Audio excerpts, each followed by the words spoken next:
The Parkinson's Podcast is brought to you by the Davis Phinney Foundation and brings you the stories, wisdom, and expertise of people living with Parkinson's, care partners, and Parkinson's professionals. In this third and final episode of our Neuropsychology of Parkinson's series, Connie Carpenter Phinney and Dr. Mark Mapstone discuss how shifts in personality, mood, memory, and behavior can affect identity, relationships, and safety, including decisions about driving. It's a conversation that starts with honesty and vulnerability and moves toward advice about practical ways to adapt. If you find our podcast and other resources helpful, please consider donating to support our work by visiting dpf.org/donate. That's dpf.org/donate.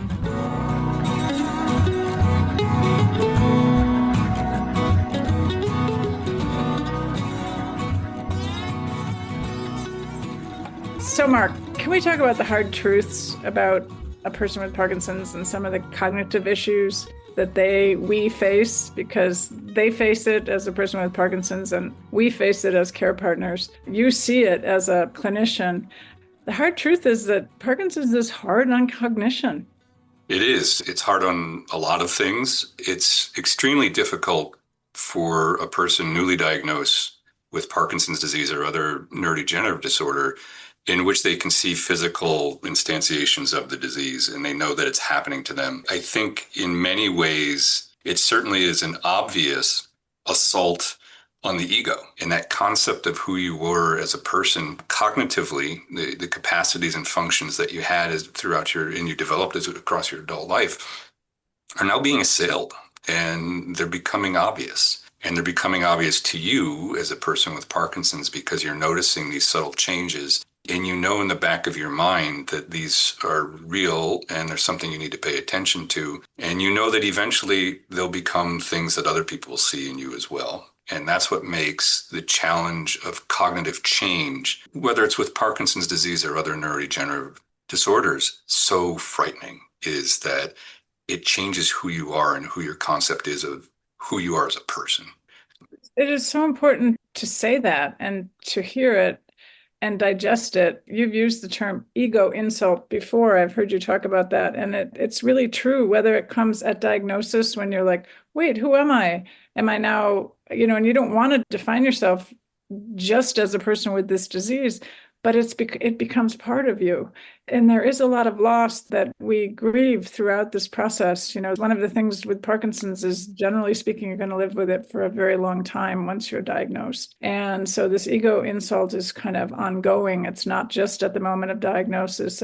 It's throughout this period of loss. And it's hard. And that's the hard truth of it. And I think it's really important to say it and acknowledge it and try to treat it, because without treatment, we can't, try to prevent things from happening that might happen because of Parkinson's, because of the kind of attack on the cognition and the capacity that we once had. And so we just have to name it first, and admit that it's a problem, and then try to say, well, if we know the cognition will decline, if we know that certain capacities, especially in executive function, executive decision-making, will decline, what are the workarounds? And how do we define that? And what if we're too much in denial to even acknowledge that? How do we help our person with Parkinson's understand that? And that's where the neuropsych evaluation comes in. But even apart from that, just looking at that, mild cognitive impairment will occur, I think, in most cases over time with a person with Parkinson's. Isn't that true? There are definitely changes in cognition that occur for most people with Parkinson's disease. And in a smaller proportion, 30% perhaps, depending upon who you read, the concept of dementia becomes common. I think what you said earlier about recognizing this and calling it what it is and naming it is an important first step. The cognitive evaluation shows you what it is and it defines it, but it doesn't allow you as a person with Parkinson's to sort of wrap your head around that. I think that that's an important first step that has to be done at the individual level. I think talking therapy can help get you there and open up your mind, but you really have to take that concept and put it out on the table in front of you and look at it and acknowledge that it's there, because people who successfully adapt to what has been thrust upon them by Parkinson's disease are those that are able to see it for what it is and not run and hide from it, and have the support structures in place that allow them in a safe place to deal with feelings around that redefinition of who you are, what your abilities are, and what you now have changed to be. Yeah. It doesn't mean that you have to totally accept it. I'm not saying don't fight. I'm not saying that at all. I'm just saying know what you're fighting. Define it, know what you're going up against. Because if you don't, then you're just flailing in the wind, in the dark. And so I think that the people who have successfully adapted are those that have the social supports and family supports and emotional supports, and then also are willing to look at it for what it is. My lived experience now with 25 years in the game, so to speak, is that there's a fine line between giving in and giving up.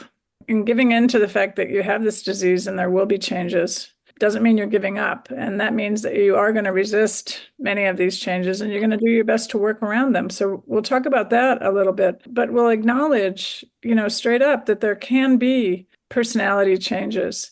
There can be a lot of challenges with apathy and depression. There can be, in some people with Parkinson's, psychoses. And there's also this whole concept of your spatial awareness diminishing, and your ability to multitask becomes very complex and difficult, and sometimes even impossible. But most of those can be worked through, right? And not all of those happen to every single person with Parkinson's, but a fair number do experience these. And, for me, the best thing is, as a care partner, to keep talking about it and not always lay the blame at the foot of the person with Parkinson's as much as to say, this is Parkinson's, not you, and trying to separate that out a little bit too. And I think that's one of the ways we've managed to live with this disease, is to talk about it in that way. Sometimes Parkinson's gets the upper hand. And so how can the person with Parkinson's, quote unquote, get better or improve their situation? We've talked with you about getting an evaluation, and some about medication, some about talk therapy. We know exercise helps with neuroplasticity, keeping your brain active. And as you said earlier too, the brain is a, living, breathing, moving organism. It's very complex. It needs to be fed, right? So what can we do to feed our brains in a way that can help a person with Parkinson's? There are a number of ways that you can maximize your success for dealing with what Parkinson's disease may do to your brain. I think we talked about the first step, which is to acknowledge that this is what it is, and to look at that hard truth right in the eye and know what you're going up against. And the best way to do that, in my opinion, is to educate yourself and to understand the best that you can the things that are going on with you or your person with Parkinson's, the things that can potentially happen. That doesn't mean working yourself up into worry over every little thing that could potentially happen down the line. But to get an idea of what you're up against, I think is really important. And you do that by educating yourself. And I think that that's the primary thing where we start. If you educate yourself on these sorts of concepts, you realize very quickly that diseases like this are not things that always end up in the exact same place. There are different trajectories around this, and there are different ways that individuals can maximize a trajectory, and there's ways that they can make it worse, actually. So you mentioned exercise. Exercise is one of the principles of the Phinney Foundation, and I think it's a very good one. There's very, very good evidence that aerobic exercise in particular, exercise that increases your heart rate and increases your aerobic capacity, is very good for not only your brain, but just about every organ system in your body. And it's important to know that your brain gets its nutrients, it gets its oxygen from the circulatory system. So the blood vessels have to bring the blood up to the brain, and that's where it's getting the energy that it uses, primarily in the form of sugars or glucose. And it also gets the oxygen to burn that sugar for fuel. But it also takes away the bad stuff that the brain produces when it's working, when it's kind of like a furnace and it's going to produce toxins that you need to get out of the brain. So the circulatory system is really important to keep that healthy, and a good aerobic fitness allows you to do that. I would strongly suggest talking with your movement disorders neurologist or your primary care doctor before starting any aerobic exercise regimen, particularly if you haven't been on one before, particularly with Parkinson's disease, where there's a risk of falls and other sorts of things that you want to have your heart conditions and all of that cleared before you start it. But it doesn't have to be vigorous either. This can be walking. around the neighborhood if you're safe to walk, or on a treadmill or a stationary bike. All of these things can be ways to increase aerobic fitness that gets the nutrients to your brain and takes away the bad things and makes it work, gives it its best chance to work better. It also turns out that novelty, so things that you do or you're exposed to that are new, encourages your brain to create new connections between neurons that weren't connected before. So if this is a neurodegenerative disease where there are loss of connections between cells in the brain, if you can encourage those cells to start talking to each other again and doing so in real time and quickly and rapidly, that's going to help you move information. It's going to improve your cognition. So it turns out that novelty, learning new things, being exposed to new things is really, really good for your brain. Cognitive stimulation.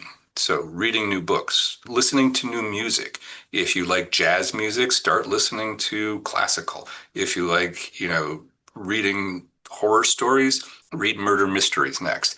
Ways to challenge your brain to think differently, to encourage those neurons to talk to different neurons that they aren't always talking to all the time. If you like doing the crossword puzzles, go for it. I mean, if it's punishment, don't do that because there's no fun in doing that and it's going to feel like a pain to do those things. But if you enjoy it, do it. Challenge yourself, though. So get yourself the New York Times crossword puzzle if you like doing the local crosswords. Get yourself some challenge so that you're really pushing your brain. So aerobic exercise, cognitive stimulation, sleep is critical. Your brain rests and recovers, and it does most of its garbage cleanup at night when you're sleeping. So removing those toxins and bad things in the brain that it produces during your waking hours when you're doing mental activities happens largely at night when you're asleep. If you're getting poor sleep, you're not cleaning out the garbage as well as you could. So it's really critical to get good sleep. And I'm talking restorative sleep. I'm not saying you have to do 8 hours a day or a night, rather. If you feel that you wake up after 5 hours and you feel refreshed and you're ready to go, that's probably all you need. And that's okay. You don't need to do 8 hours, but find the best way to maximize sleep. And this may mean getting a sleep evaluation. As we get older, obstructive sleep apnea and other sleeping problems can happen, and you need to have those addressed in order to get good quality sleep. And then the last thing I think is mental health, which is just generally your ability to wipe away the stressors of the day and to recharge. And I'm not talking about sleep recharging. I'm talking about emotionally and psychologically recharging. Go find your happy place, whatever it is that brings you joy, whatever you do to find that moment of peace, whether it's in your garden, planting or harvesting your vegetables, whether it's taking a walk in the woods, whether it's sitting with family members and enjoying your grandchildren, whatever gets you in your happy place that brings you joy, go do that and do it enough that you feel recharged. That's going to help reduce stress levels, all of these bad things that can go on in the body when you're stressed and allow your brain to sort of maximize where it can be. Those would be the major things that I think that we can do that would encourage the brain to be at its best. Yeah, that's so important. And I think it's to prioritize those, write those down, write down your priorities, write down the things you can do, write down the things that are harder for you to do. And maybe you're only going to do a couple times a week, but you're going to do it. Keep that positive outlook that you can be better, right? Not that this is the downward trend and, oh, here I go, right? To reverse those trends is important to know that you can do that. That outlook is really critical, to have a positive spin and to have a positive view, that you start with that. I'm not saying ignore things that are obvious and in your face, but start with the positive view in which things are, I'm going to do everything that I can to make this the best day possible. And you go out and you try and do it. And you're going to run into challenges and road bumps along the way, of course, but starting with that as your baseline instead of starting with a negative viewpoint, like I hope something bad doesn't happen today, or I'm in a bad place now and it's only going to get worse. That's going to set you off on the wrong foot. And you really kind of want to start at the best that you can be and optimize those opportunities for success, maintaining overall general physical health, because that translates to brain health. When we talk about things like, systemic illnesses, trying as best you can to keep on top of those chronic conditions that you have. If you have diabetes, if you have cardiovascular disease, reducing the chances of infections, whether that be colds and flus and viruses, COVID, which we learned valuable lessons from Long COVID is real. I see it, and it's very clearly timed to when the individual got COVID, changes occur, and they sustain across years. So these chronic inflammatory states where your body is on heightened alert and the immune system is working overtime to fight things that it's got to fight against, whether that be a virus or, pain or injury or from a broken hip or a head injury or chronic hypertension or inflammation within the vessels with heart disease. All of those things are really not good for your immune system to be revved up all the time because it's on a chronic state of, I've got to get after this, I've got to fix this, I've got to be on this. You don't want that to happen. You want inflammation to come, do its job, and then go away. And chronic inflammation is a really bad thing for your brain, and you want to avoid that if possible. And you do that by keeping yourself healthy, by maintaining your fitness, your aerobic fitness, by keeping stress down. All of those things are really critically important to reduce chronic inflammation, which can only maximize your performance. When you do get stressed, and I use this a lot, is just take a breath. Slow it down a bit, take a breath. That helps you to collect your thoughts, helps you catch up with yourself. Just take that breath. I'd also say that in tough times, which a lot of us are going through the news, there's very little good news on TV. And I really encourage people to not watch the news, and especially not before you go to bed. That's not good practice. So, I call it going on a news diet, which means, minimize that kind of stress and, focus on the things you like to watch. We recently watched 5 hours of French Open tennis, and it was just fun and fascinating and gripping. And, so do what you enjoy doing, to your point, in order to allow yourself to have these good feelings and come from a position of feeling good. But, the opposite of that is, how do we have these hard conversations, like when it's time to take away the privilege of driving or other things that the person with Parkinson's really shouldn't be doing because it's no longer safe. And safety is the overarching goal here, especially from my standpoint, coming as a care partner. How do we have those, the hard truth conversation sometime? How do we start? That's always a challenge. I wish that there were, some general sort of starting points where you can say, always start this way. I think you have to tailor it to your person with Parkinson's disease. So as a family, I think it's important to be unified around the care. And what has to come across first and foremost is, we care about you. This is not to control you. It's because we care about you and we care what happens to you. And we want to see you get the best outcome of this.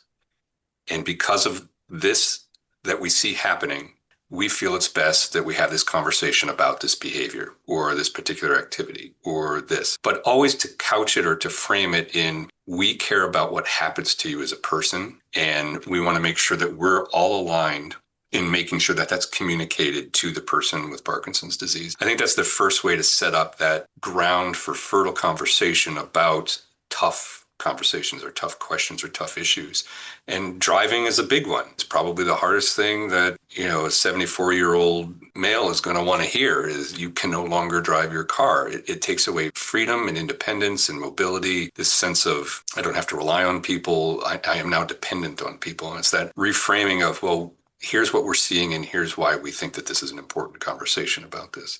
Or if it's, we don't want you to handle the finances anymore. Or we don't think it's a safe idea that you stay home alone anymore. Those conversations are really tough, but I think if you couch them in, we all care about you, we're all aligned, and making sure that that's communicated sincerely. I mean, it's very easy for someone to see through when it's not true. And you're rarely going to pull the wool over anyone's eyes. So it's got to be something that everybody gets on board with and can understand and agree with. And when that's communicated, I think that's a really very powerful thing that allows someone to feel safe, allows someone to feel like they are not foisting this upon me because they don't want the responsibility or they're being mean or something. It's that they really do genuinely care about me. And when you can see that eye to eye, it makes those tough conversations a little bit easier to have. They're still going to be tough. They're still going to be hard, and there's going to be challenges, and there's no question about that. But I think that engaging in a support system that involves the family that's unified, and then also bringing in a healthcare provider. Sometimes we're viewed as an objective medical or scientific signpost that we can say, well, here's what I think. I'm the professional in the room. And you got to be careful about that because it can't be too heavy-handed, but only when there's pushback and you need to engage somebody who's going to come and say, okay, well, let's see what your doctor has to say. And if you have to have a conversation with the doctor ahead of time and say, this is going to be a tough one. He's not going to want his keys taken away, but because of X, Y, and Z, we think it's the best thing. I think it's rare that your movement disorders doctor is just going to disagree with that. But I think it's good to engage an outside professional as well if you're having challenges. Yeah, I really agree with that. And I think that's really helpful for all of us. Again, it comes from the position of caring, and that's why it's your care team, not only your family. This is particularly hard for children. You know, their parents are used to their parents making the decisions, or in a couple's relationship where one maybe always did control the finances. And now you're saying, you know what, we're going to get some outside help on that. You know, things change, right? And it's just it's how you frame it. And I think that you've eloquently shared that with us and talked a lot about these challenges of the disease and how complex it is and how complex our brain is. It's a wonder that anything works. So I feel like we've had a really broad conversation and it's been very informative. Yeah, I think to kind of end, I think you're getting to the point of these are hard things to do. And they need to be done in a context of love and support. And you as a person with Parkinson's disease and you as a care partner, somebody who loves somebody with Parkinson's disease, need to know you're not going to get 100% right all the time and to give yourself some grace. You're going to make mistakes. We all do. We're human. That's what we do. Give yourself some grace. You're not going to be perfect, and allow those little bumps to go by and pass and move forward to the next challenge in front of you. And I think having that perspective is really important. You get hung up on getting everything perfect and making sure it's right and all of that, you're going to have a hard time. Yeah. And you do that so well, Connie. I mean, I think you do a very good job of saying, I'm not perfect and I make mistakes. And you even point them out sometimes when you do. And you say, hey, look, I just goofed that one up. But I think that you're a perfect example of somebody who has the attitude that allows this to be an opportunity for maximal growth and moving forward through a difficult situation. Well, I appreciate that. Life is a conversation, and I so appreciate this one. Thank you. You got it. Thank you. Thank you for listening to this 3-part series of the Parkinson's podcast with Connie Carpenter Phinney and Dr. Mark Mapstone. Together, they explored how Parkinson's affects the brain and how neuropsychology can help make sense of changes in thinking, mood, behavior, and daily life. If you find our podcast and other resources helpful, please consider donating to support our work by visiting dpf.org/donate. That's dpf.org/donate. This content includes information, insights, and opinions from our Parkinson's community. The views expressed are those of individual participants and do not constitute medical advice. This content is not intended to substitute for the guidance, advice, or recommendations of your personal healthcare providers.